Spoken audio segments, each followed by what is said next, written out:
धर्माचे पालन श्रीकृष्णाने केले, रामाने केले.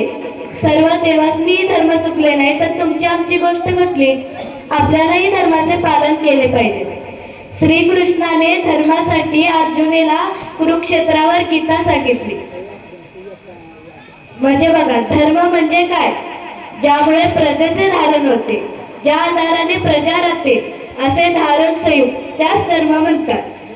यतो बोधयानी श्रेयसिद्धी सधर्म, पतंजली ग्रंथात लिहिलेले आहे.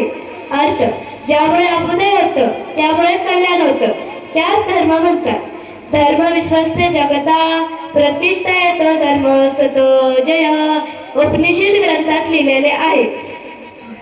धर्मामुळे जगात प्रतिष्ठा प्राप्त होते. ज्या ठिकाणी धर्म असतो त्या ठिकाणी निश्चित विजय होतो.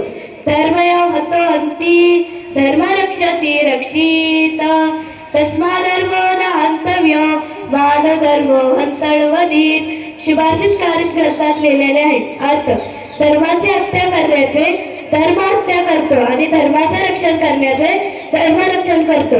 म्हणजे धर्माची हत्या म्हणजे अधर्माने वागू नका व आपला घात करून घेऊ नका. 10 लोकांना धर्म कळत नाही असे भीष्म धृतराष्ट्रास सांगतात.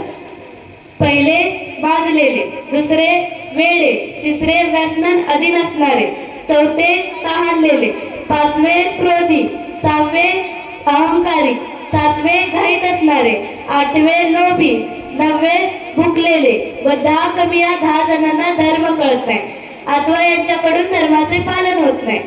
काय काय माणसे खूप माजलेले असतात, खूप वेडे असतात. त्यावरनं एक दृष्टांत सांगते तुम्हाला. आमच्या तिकडची बाई होती, विट्याकडची होती. तिला भांडायची खूप सवय होती. तुम्हाला पण असेलच ना? भांडत नाही सा? नाच ह्याच्यावर तरी भांडतच असताना असं म्हणून चालत नाही. आमच्या तिकडचीच विट्याकडची बाई होती. मग तिला भांडायची खूप सवय होती. असंच एक दिवस